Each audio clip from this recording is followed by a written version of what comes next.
it's Jamie from the Tea Crew. I am hanging out here at the North Carolina Museum of History at the Tsars Cabinet exhibit. I am with Michelle Carr, and I'm the Senior Development and Marketing Officer here at the museum. She knows everything there is to know about this exhibit, so she's going to take us through, and we hope you join us.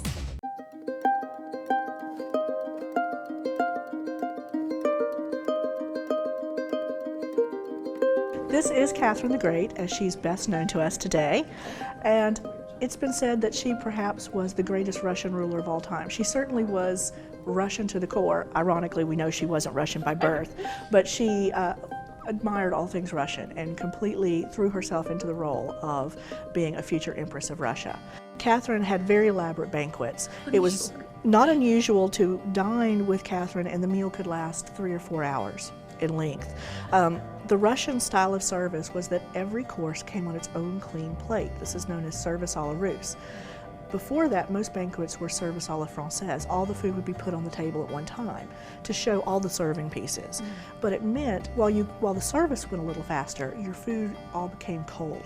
Nothing was actually hot by the time you got to serve it. So you did have a chance of getting a meal that your plate might still be warm with the service à la Russe. A French ambassador to the Russian court took this tradition back to France, and eventually it spread and came to England and then to America. So this is the way we're used to dining in most formal restaurants today. So this actually comes from Russia.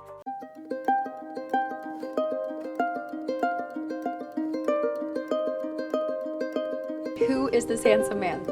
This might be one of the few czars that most of us here in the West have heard of. This is Nicholas II, married to Alexandra, and this is the last czar of Russia. Last one. On his coronation day, 100,000 people gathered in Moscow to see the coronation, and there are photographs you can find online. It was amazing.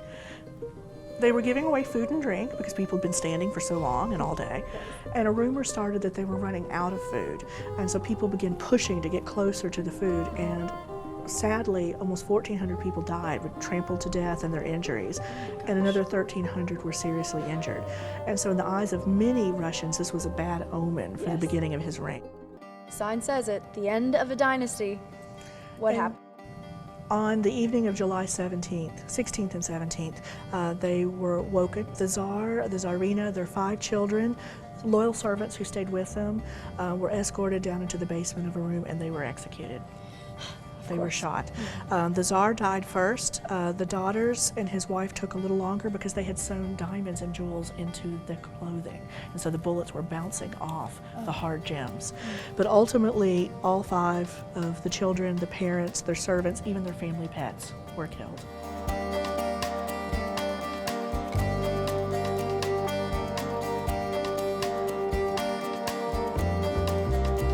So continuing the look into the Russian lifestyle of the past, we're here in this companion exhibit. Do you mind telling us a little bit about that? Certainly. If you come to see the Tsars Cabinet, then we hope you'll also see Windows into Heaven. That's the exhibit we're standing in now.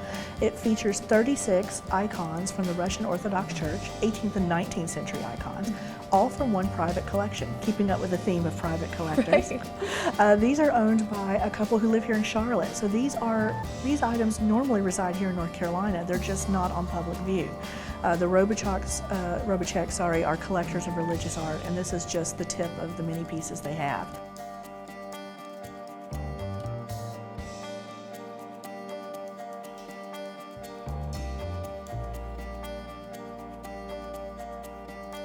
Who is this gentleman? Well, the last section of icons in the exhibit focuses on some of the major saints in the Orthodox Church. And this is the patron saint of Russia. This is Saint Nicholas of Myra, but he's someone that we know as Santa Claus. So the inspiration behind Santa Claus and Saint Nick. So with the holidays coming up, I thought you might like to see. So appropriate. He looks a little different. He's missing. He's not wearing a red suit. Hat. That's true. But this is Saint Nicholas, and that is the historic inspiration behind the legend of Santa Claus. How appropriate to end on that one with the holidays coming up. The holidays are coming, and so this is a festive exhibit. This is a celebration of life and belief and faith and the holidays. It truly is. You have to come out and see it. Thank you so much for taking us through this. It's been really lovely. Thank you. It's been my pleasure.